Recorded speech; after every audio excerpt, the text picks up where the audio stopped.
For the year 2020, I'm making a video review for every new movie I watch, whether in theaters or at home. And on March 20th, I watched Pink Floyd The Wall. Welcome to my year in movies. This is talking to myself. So I'm sitting by my window, the lighting's a little bit better, and this is just a distraction to point out that I have no idea how to talk about this movie. I am at best a casual Pink Floyd fan. I have listened to The Wall, Dark Side of the Moon, Wish You Were Here, all of them at least once, multiple times for The Wall, but sitting down to watch this movie was a different experience overall. For whatever reason, the sound mixing or the volume of my laptop was such that I couldn't hear or understand a lot of the lyrics, which is a problem I run into when listening to the album in my car or listening to it just on laptop speakers. It's really an album that has to be appreciated with headphones, otherwise you miss a lot of what's being said. Perhaps that interfered with my overall enjoyment of the movie version. Now, I respect any effort that goes into transposing one piece of art to a different medium.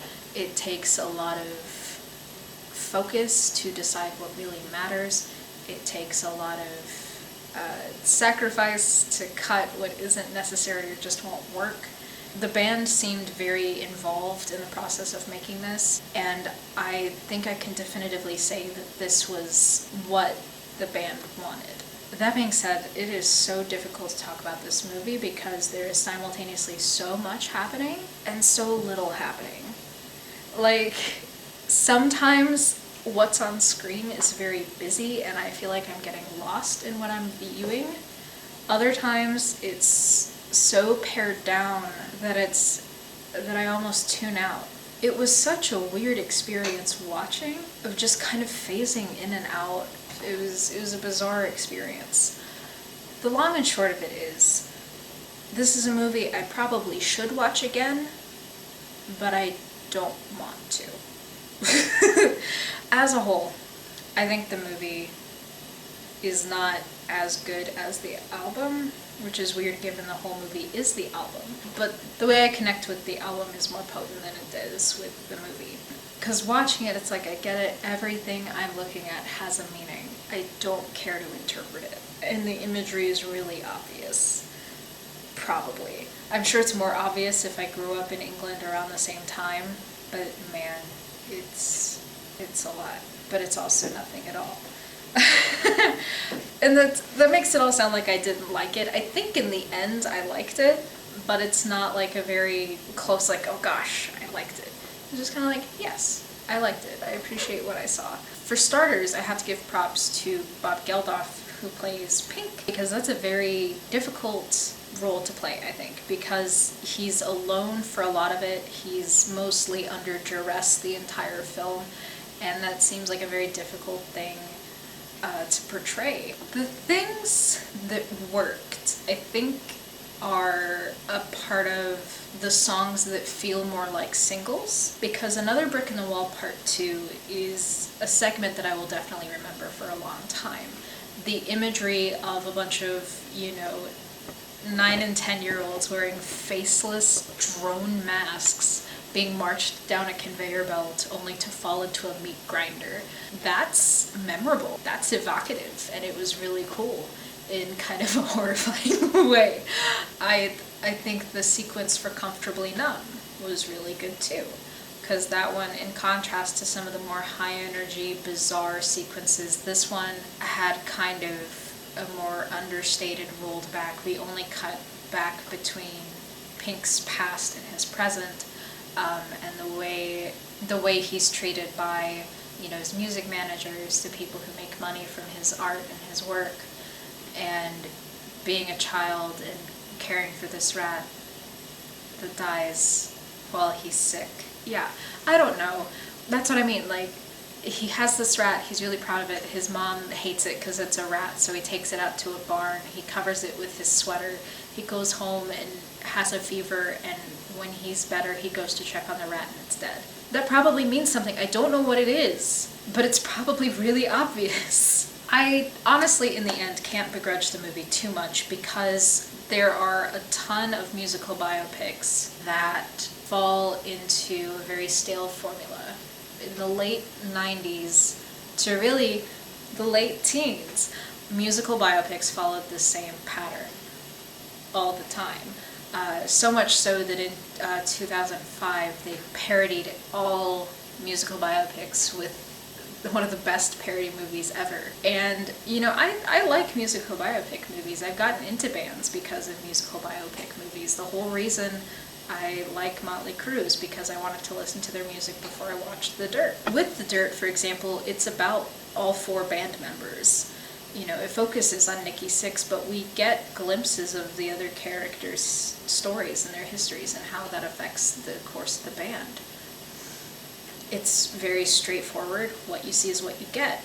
With this movie, I don't know that it means as much if you don't know the history of the band. And even so, The Wall is about Roger Waters. It's not about the rest of the band.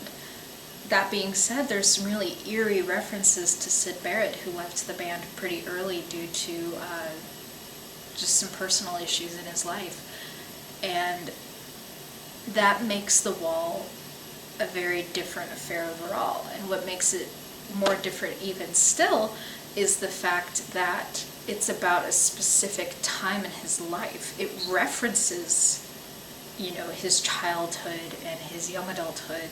It references the dissolution of a marriage or growing up without a father.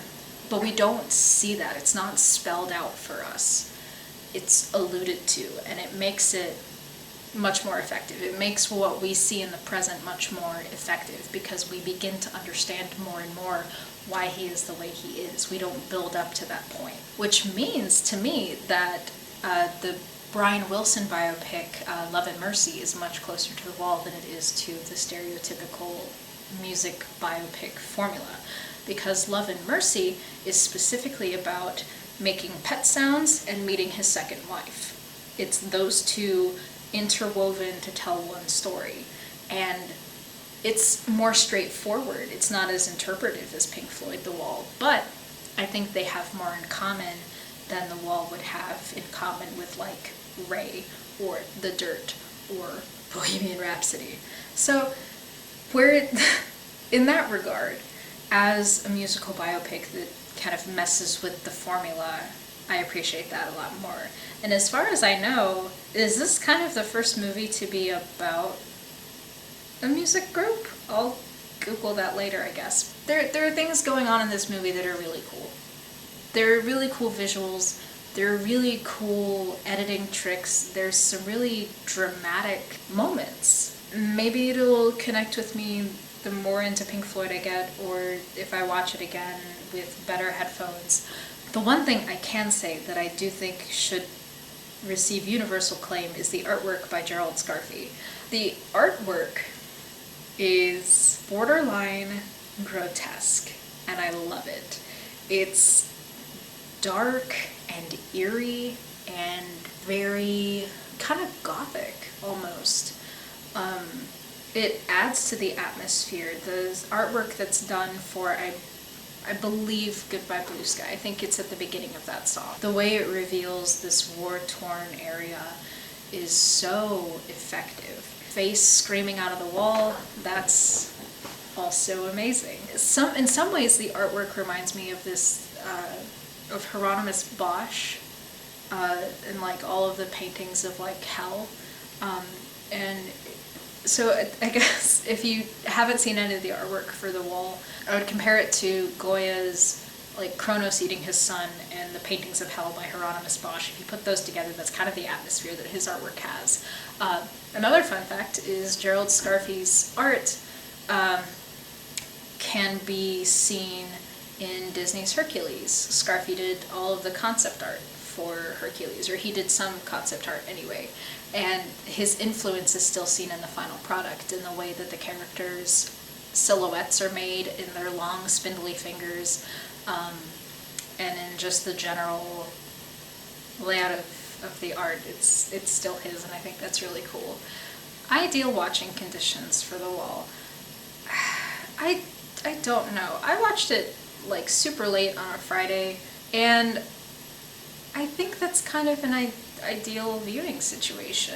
I think the only way that it could have been better is if like I could have been sitting on a couch wearing like a hoodie, pouring outside, absolute hurricane conditions outside, either super late on a Friday night, like 11 midnight, or super early on a Sunday, like 4:30 in the morning on a Sunday.